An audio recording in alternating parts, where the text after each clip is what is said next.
particular organization where they did follow a 40-hour a week written rule that you need to be there for so many hours. There was an expectation basis your level that you have to be there, you have to do this. Why are you, leaving? And I know there was a time, all employees, all people who work in corporates can relate to that. The minute you pick up your bag, everybody looks at you as if it's a kind of a crime, in spite of the fact that you have actually finished your work. Right. So there was always this thing, and having worked for many years, very many long years across various organizations, this is something which is indeed a topic which should be discussed.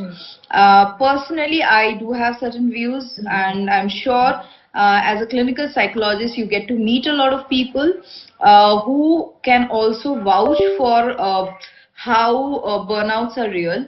And you've seen, I'm sure you can share your, we'll as we continue the discussion, we'll share. And I have seen a lot of people in the process that, while wanting to outperform, while wanting to always be the yes person, right, wanting to be that, I'm there, I'm always there, you can count on me for everything. Their personal lives have not always been perfect. There is nothing known as perfection, but I mean to say more peaceful, more contented. People have struggled with health. I have seen a lot of people suffering from severe obesity because of the erratic work schedules. And of course, everything finally leads to feeling not emotionally up and running.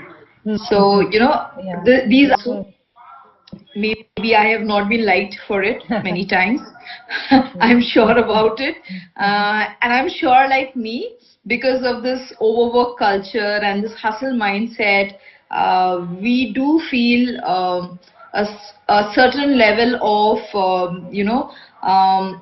wanting to prove ourselves always. And that finally leads us to be discontented with our own selves. Right. So, Absolutely. I mean, in my sessions also, whenever I've talked with people who, in certain workplaces, there's so much of burnout, and the burnout is such that you are losing your actual capacity to even function at that level. So many, when we put such emphasis on the number of working hours, and then we are asking them to, just sit on the desk and do not just their job, sometimes even other people's job. It leads to so much of burnout and so much of health crisis when it comes to chronic conditions. And not just them, but it also affects their other relationships, how much present they are with others. Absolutely. And, what you rightly said, that it is just not about me, because I don't function as like, like that one piece. I am part of a bigger picture. So, there has been times, I remember, I was way younger, and there was this particular organization I was working, and the time was extremely, tiring, I would say, because we can't forget the travel time also. Right. That's also a part, right? So there was a lot of travel, there was a lot of field work, there was a lot of work pressure. I was doing literally two people's job in that particular, organization.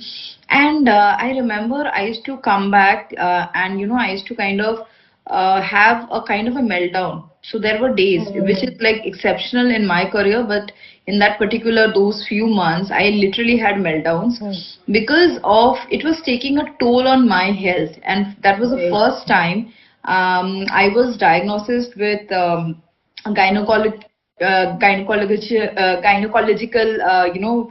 issue also. And it all happened because of the kind of stress, erratic eating and everything which happened.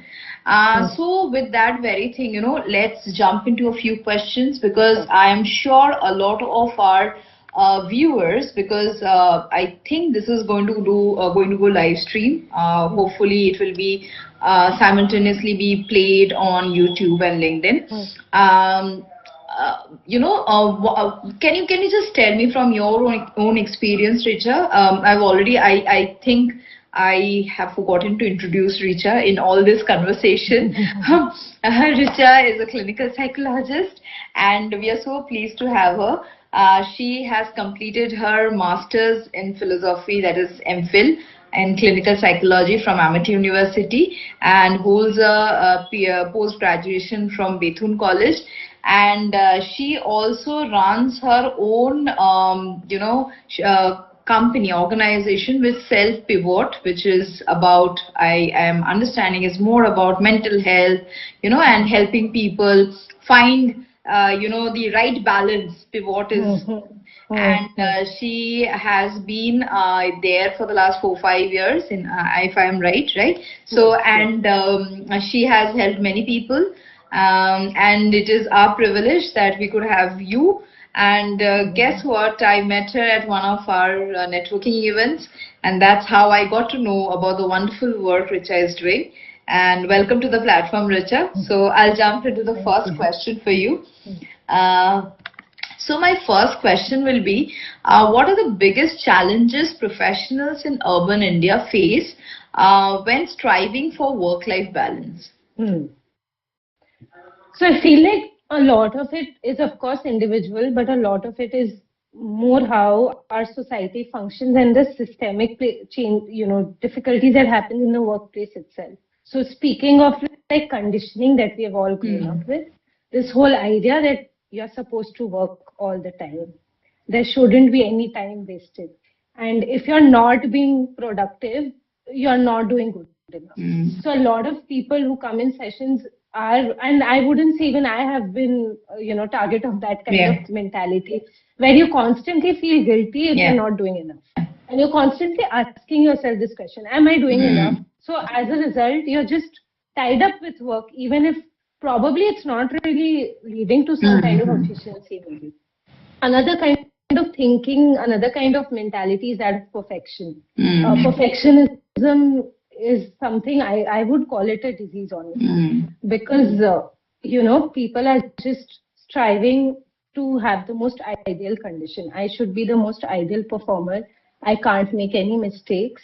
So when you are constantly putting yourself to that expectation that I should be always perfect, even a slight waver, you will start feeling like a failure. So the work just doesn't remain about work. It becomes about your worth, and it becomes about how much you're putting in, how many hours. Again, it's the same thing, where we are not focusing on, let's say, quality or efficiency, because we can't, because the idea of work is so much now tied with your own sense of worth that you can't really separate the two factors. Got it. There's another aspect of that. Boundary setting is not looked at very nicely, especially in our culture.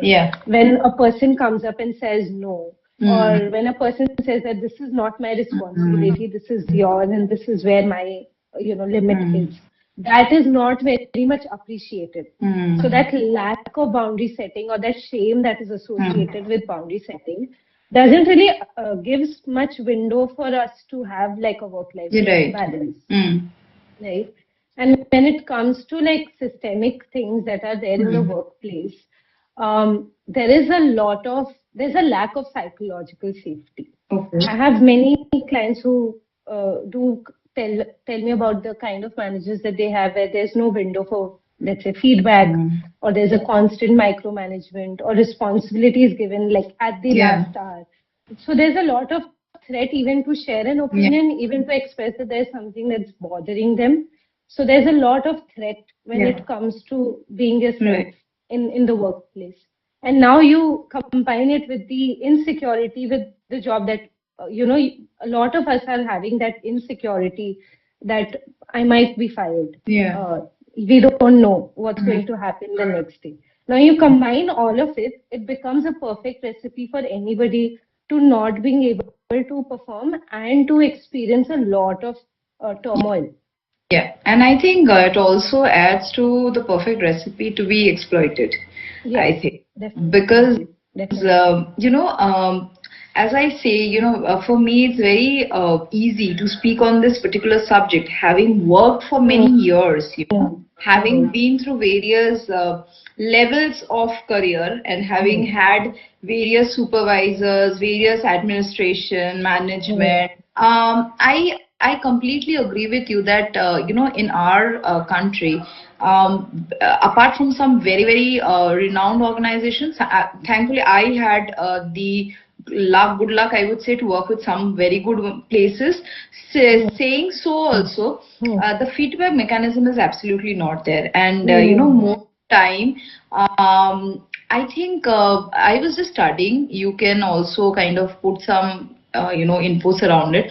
I read this article about emotional contagion. Okay, so supervisors actually come to the office with a foul mood, and that kind of resonates with the entire team in milliseconds. And then what happens is that this particular person is thinking, oh my God, my supervisor is not in a good mood. Let me work those extra 2 hours just to get that, that extra point. So I think somewhere, the way you explained it kind of goes back to the very fact that we work in that pattern. So it's not something like, because our self worth is kind of here at stake.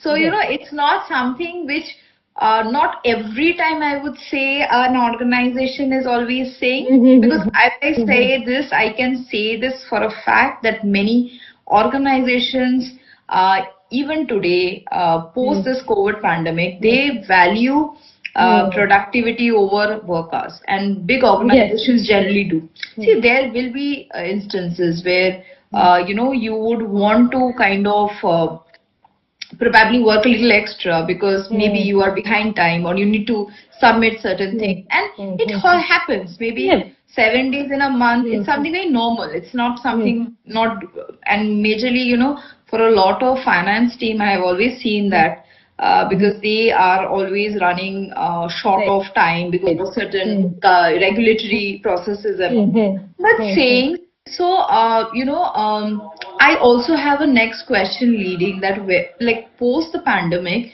we have kind of realized the importance. I worked in corporate still before the pandemic, so I have seen that life. Now, when I run an organization, so for me, I understand the other, thing of doing, being with employees, handling the teams and all. So tell me something. There has been a shift, okay? So, and that's where the discussion is all about. It was there, but it was never discussed this aloud. So 70 hour or 90 hour, now has become a debatable topic. So we have risen to the fact that it is important to take care of ourselves. But contradictory, there is a lot of things happening at our work. So my next question is, can technology be both a blessing and a curse for work-life balance? And how do we find the right balance? Right. Technology is really like, of course, there are benefits, and the benefits is in terms of convenience and mobility. And that is something that we are all aware of, that how it can be helpful. The way that it doesn't help us is when we start doing things which is not something our brains are designed for. So, for example, there are 100 tabs open on your laptop, and you're trying to achieve everything at the same time. So, we're trying to multitask, which is not really something which is the most ideal place for a person. Right? So, with that, the boundaries have become a lot blurred. We are also not sure when the time ends, that okay, now this is my work is over, and now rest the other aspects of my life are active. Because even when, let's say, we are not working and the technology is not used for work purposes, we are still constantly glued to our phones. So we are constantly working. We don't realize that our brains are actually active and it's still processing a lot of information. The the access to many things, of course, that has improved our Yeah. awareness of things.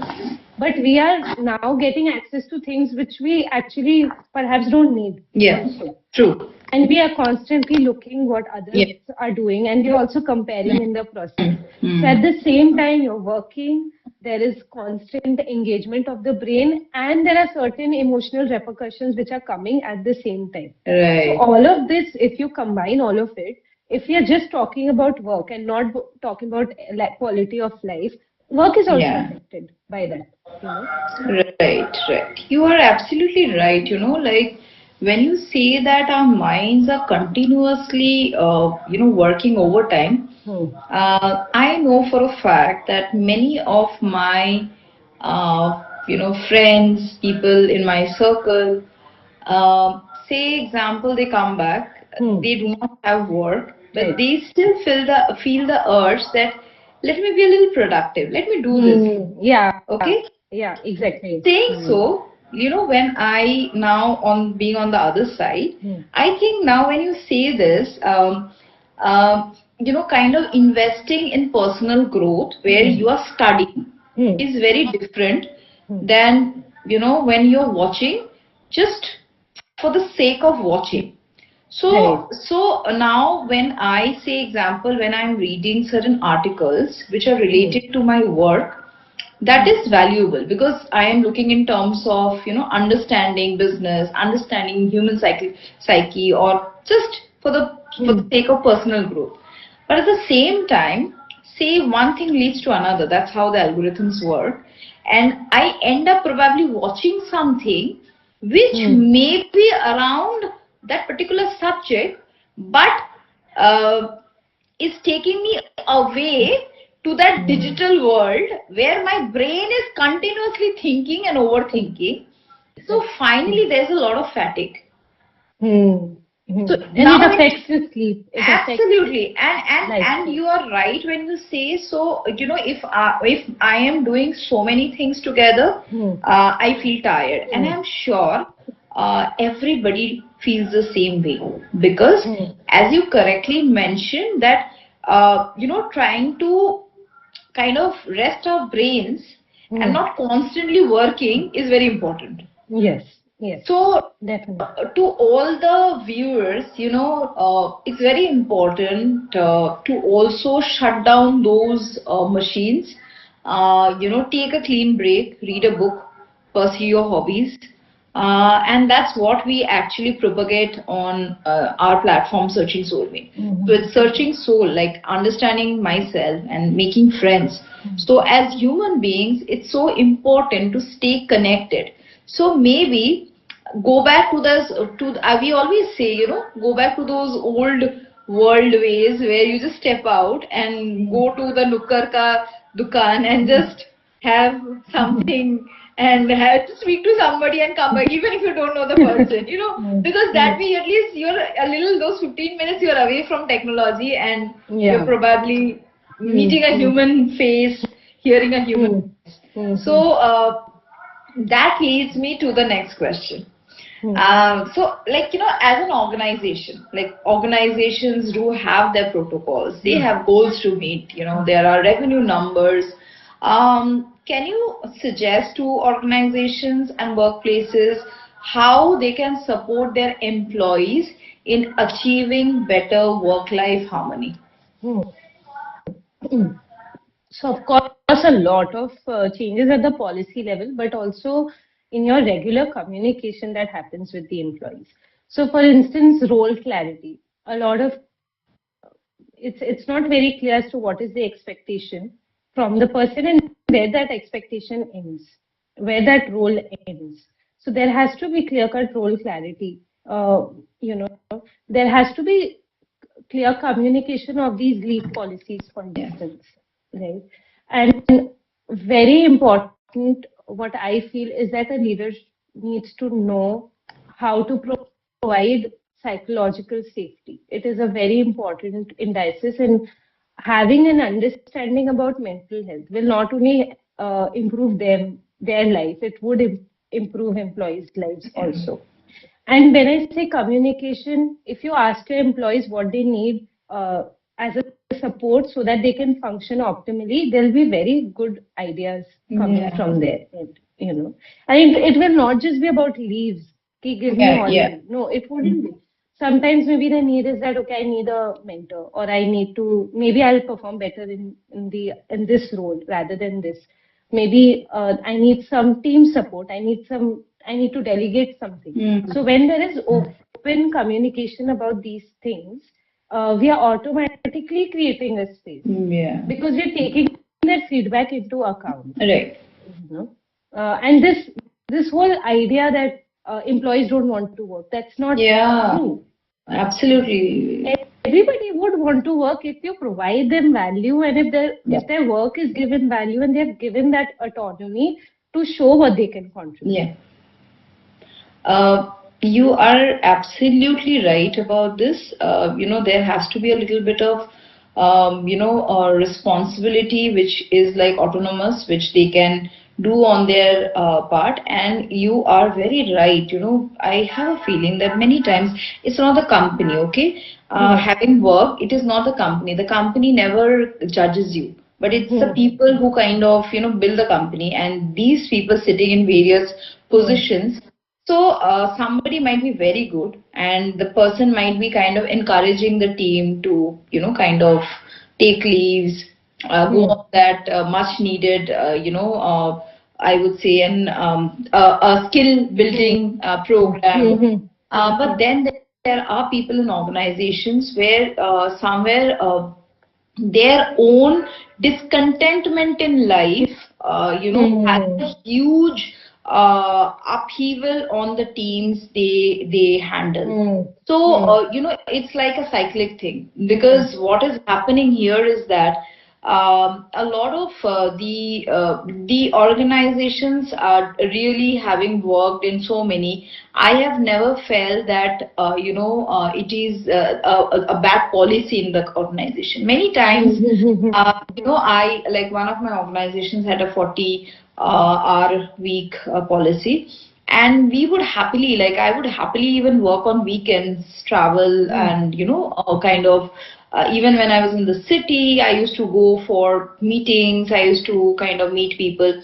Because what I had at that point of time was a lot of flexibility. So I could kind of decide what I want to do, what is important, basis the kind of, the numbers or the KPIs or whatever you say in the corporate language, I had to meet. So for me, I was like, it was actually empowering. So I think what most organizations should look at is empowering their employees, because you are perfectly right when you say that 99% employees are not the ones who would want to not work. Right. They in fact I can tell for a fact that there was a time when in one of my organizations where I had a little lesser work, and I used to literally beg for work. Please give me some work, because I'm not being able to justify my coming to the office every day. And I'm sure I've heard this story from a lot of my friends from the IT industry saying that, when they are benched, when the new project is coming, they are like, we don't want this. We really want to get back to work. So I think we all love working because, that adds value. It's something we are working for. But somewhere, what actually kind of happens is that until and unless everybody is empowered, is given the right to voice, that this is not okay, this is okay, can I have a little freedom around this, can I do it my way, and without being judged if it is not coming out rightly. I think that is when there would be, I would say, more people feeling more comfortable and giving in their roles. And then the hours don't matter really, because then it's all fun at work. It's so much fun to have a good team to work with a good supervisor to work with, sharing values of the organization. But are we aligning them with those bigger goals? Because my personal dreams also need to be aligned. Are we those bigger pictures?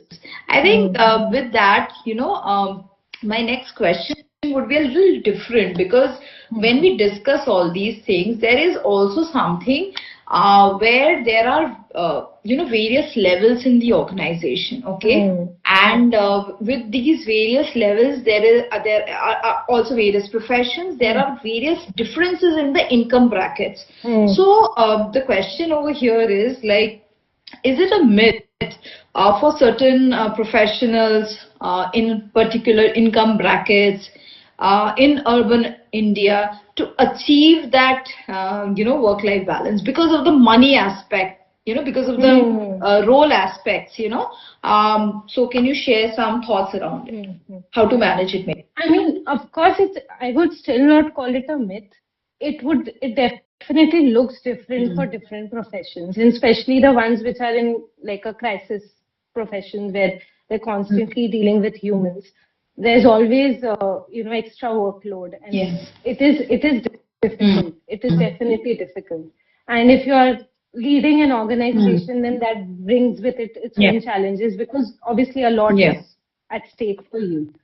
For employees, of course, again, there'll be days when there'll be, more demands from you. But if there is a just, like a standard practice, at least going on for work-life balance, as in there's standard practice in terms of how many hours you put in, or there's flexibility, then even if there are days where it's a bit difficult, it's okay, because at least there's a standard practice going on, and then there are days where it's up and down, which I think everybody understands. It's not something that people are wary of. There is a general practice of fairness, basically. That is what I feel. And work-life balance is not a fixed quantity. It's not a fixed thing that this is how I define work-life balance and this is how it should look every day. It is not like that. Every day, the nature of work-life balance seems different. Some days we want to put in more work. True. And there are days where we feel like I cannot function today. So for even our own self, the definition of work-life balance keeps changing, and it keeps shifting even throughout the week, I would say. So it's definitely not a myth. It can be challenging for certain professions. There are certain professions where it's also about survival on a daily basis, right? So obviously it differs for different populations, but even then it's not a myth. There are days where it can be balanced off, and there are also different versions of how we want our life to look like when we are working. Right. I think you have actually pointed out the that word where how do we want our lives to look like.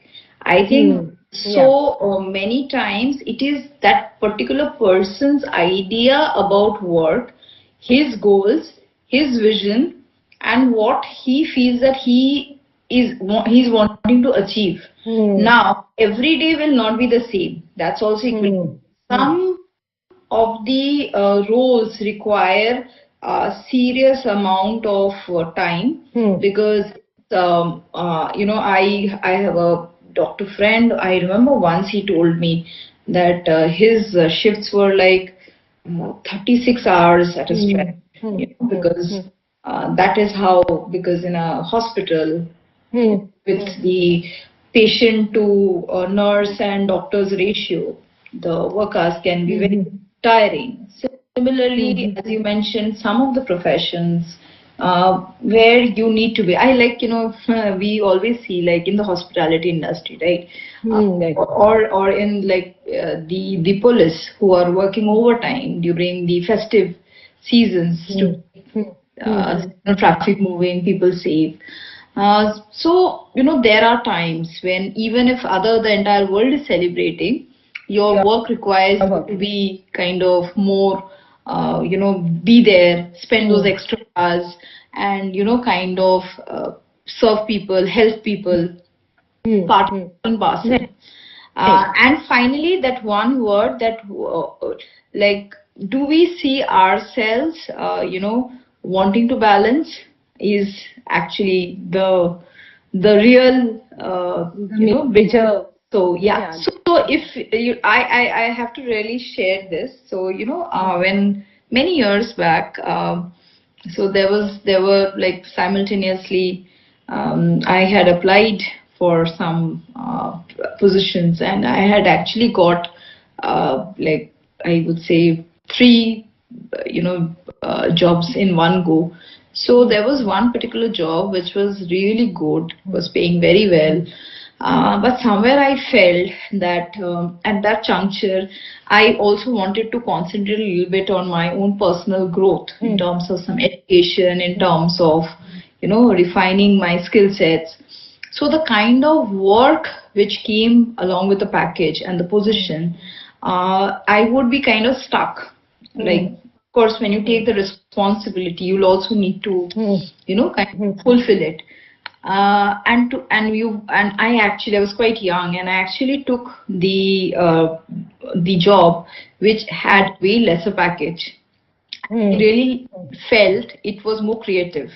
It would allow me to be me, because there was more empowerment in the way the organization functioned. And I would be able to pursue my own personal growth in terms of skill sets, learning new things. And believe me, that one decision changed my life. So when you say that, how, choosing, so it's not always choosing what looks right to the world, but also Yes. choosing what is right to me. Exactly. Definitely. So, could you suggest some practical tips or strategies that have worked for others in achieving better work-life integration, and, kind of personal accountability? How does it play into that bigger, picture, as a continuation from the previous question? So yeah, like right, you mentioned it is about that choice, right? So the way I look at my life and the perspective that I hold, how my life should look like, that has a definite role to play. So we give this exercise, and this is really my favorite exercise, which is a value-based approach. So every goal that we have, there is a value that goes behind it. So for instance, if health is an important value for you, you will very naturally maybe include exercises in your daily routine. That's your goal, but the value behind was maybe fitness, maybe health. If you value community a lot, so you will ensure that you'll spend some time with your friends or family, or you'll find a way to communicate outside of work also, right? So the kind of values that you choose helps you curate the kind of life that you want. If you feel that, for me, it doesn't matter whether I am working all the time, but if I am being able to do the smart work, and I'm efficient, and that is what matters to me, naturally my attention will go on to this idea that what would be the best approach, which would also save me some time, right? Right.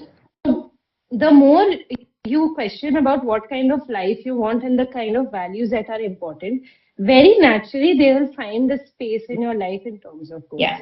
And it really doesn't matter whether you have a lot of time to achieve those goals, or place those important values in your life. It doesn't really matter the amount of time. If that value is important, you'll be naturally inclined to bring that Right. ingredient in. Right. Right? So that is one exercise that has helped a lot of people to make general decisions, but definitely to achieve work-life balance. That's something. And I just realized I said the word achieve with work-life balance, which is not the case. I mean, it doesn't have to be that way. So that is one thing. Something that really is a very basic strategy, which is it's also called one mindfulness. Okay. That when you're doing, you should just do one thing at a time. So, like we discussed in terms of technology also, that keep all these tabs closed, do what you're just doing right now. So when we are mindful and when we are just engaging all our senses into one thing, it's a really healthy exercise. Not only just to improve your performance, it also helps to relieve a lot of stress, because now your entire system is focused on just one single thing. right? And it happens with practice. We start including these daily practices, even like mindful eating. Yeah. That when you're eating, you're just eating, you're not doing anything. So with small such exercises on a daily basis, you are able to really practice mindfulness very well. You know, another important thing that I have noticed is that we shoot for the most ideal condition. So, for instance, if I one day decided I want to be physically fit, if I'm not going to the gym, that means I'm not going to do anything. So we are either looking for all or none. We are looking for the ideal condition to do something. If we stop that and we just do small effort in every department of our life, very naturally we'll be able to improve everything. True. Right? So starting small is very important. Yeah. Another very important strategy is boundary setting. And when we talk about boundary setting, it's not just about other people, that I'm telling you that this is my time constraint or this is where my responsibility ends. I'm not just talking about boundaries with other people, but boundaries with ourselves as well. If we are to develop like a consistent habit, let's say of sleeping, that I want to sleep at the same time and wake up at the same time every day, that would require for me to hold on my impulses also. So that would require for me to set boundaries with myself as well. Right. If I am not ready to do somebody else's job for them, I also need to hold that guilt feeling in, and despite feeling uncomfortable, I need to draw that line. Right. So I feel these are the major heads. Besides that, of course, asking for help, delegating your tasks, keeping a record for yourself of what kind of work that you're doing and how much time you're spending. What it does is that not only it gives you like a picture that okay, these are the things that I'm doing and this is where I want to bring some change, but it also acts like insurance. When you know that this is what I've provided to this work. So these are, I feel, some of the major heads. I cannot end the list of strategies without including body in it. It is very important to understand that body holds a lot of wisdom and it will give you all the information that you'll ever need. So if your body is saying that this is my time where I feel very energetic, we can use that information. If the body is telling me this is the time when I need to rest, I need to stop doing everything because that means that my body is not supporting the activity that I'm doing right now. So if we do this practice every day, when we check in with our body and understand what it needs at different periods of time, and we provide it with what it needs, it will give us back with so much of reward. Yeah. Right. So I think you've kind of covered ways to kind of balance, like kind of sharing a lot of ideas around from starting from boundary setting to seeking help to choosing, efficiency over hard work, listening to the body and being mindful. So being mindful is just being there, being aware about what is happening around you, being part of conversations with all your focus, eating with the focus, keeping the phone away so that, your mind is there. And I think, as a society, we are quite pro at multitasking and we take pride in it. But somewhere, I think that is actually now taking a little, kind of a little it's kind of a little backfiring because times have changed. And with that, in spite of our multitasking nature, we will also need to understand, our goals, our vision, our values, and how fast we want to reach somewhere. Are we willing to kind of, probably spend that extra time and reach there and then probably take a break or maybe continue it for the next 10 years and then probably decide. So, it's like for each individual to kind of make a call, a prudent call for themselves about what they value more, like, what. So to me, it has always been a productivity over time. And like when I say time, it is not time bound. It is more about being efficient, having, deliverables being delivered on time. And that's what I think, as organizations, we should hold value, and giving a defined job role, making people understand what is needed for particular.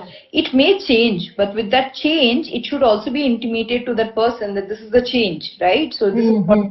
Yeah, definitely. So I think, if as organizations, these can be done, and some kind of training, grooming for all the people who are in leadership roles, in managerial roles, supervisory roles, handling teams, they should actually be trained, be guided around the importance of having control on their emotions, having being more mindful in their approach with their teams. Then half the problems of the world would be solved. Definitely. Definitely. So we have seen both sides. In fact, I have seen the very early juncture of my career, two kind of people who handle situations. So there was one supervisor who was very friendly, very inspiring, very good to work with, and he used to take out time for every individual, understand how their performance is, and it was not review, it was more like helping, the mentor, like how to go about it. And then there was another person who came from one of the best B schools in the country, and he was extremely, he was harsh to the entire team. He was not very considerate. And finally, what we saw later on, what we got to know later on, is that the person who was much more considerate did way better in his career, in spite of other, things he was lacking, than the person who came from that, with that huge tag around him. So finally, what actually works in organization is how leaders, treat people, and how work-life balance actually unfolds is basis how much empowerment is there in the hands of each employee. Definitely, definitely. Yeah. I'd also just like to add, besides the organizational thing, there might be times when, as a person who's probably watching it, might be going through their own personal crisis, and like we talked about these conditionings and these ideas of worth and fears. So many people do have these fears which they carry, and that affects every aspect of their life. For such people, I definitely say that if you feel that it's not really about the work, it's not really about the people around you, but it's something that you are going through, it is important to seek professional help. It is important to identify even those factors. Yeah. In fact, I was just coming to it because I think somewhere we as a platform, we are trying to make it very, in spite of the fact that we are a social networking platform where at the core is soul searching, like understanding myself. We are trying to make it very, it's okay not to be okay. It's okay to seek help, because help doesn't really always mean that it's something very serious with me. It can be something very trivial also, and just a little way forward can help me with a clear mind. And that is the reason why we have this entire expert advisory services, which just doesn't cover subjects around relationship, but it also covers subjects around cognitive behavior. It covers subjects around communication, mindfulness, self-mastery with my own vision, with my own goals, understanding myself better, topics around emotional intelligence, to use it in our daily lives, at workplaces, And I think and just not the internal aspect, we also have certain things around grooming, the external aspect, how we add more dosage of confidence just by looking a certain way, and that can also have a very positive effect on our mindset. So we have this entire plethora of expert services, and we are trying to make it it's okay, just come and just reach out to someone, if you want. So similarly over here, as we come to this discussion's end, I would ask all the people, if you have any questions around something more around what is kind of bothering you around work-life balance. If you feel that the struggle is real, please write back to us. I'll just give the number so that you can write to us. Just a second. It's 9830024227.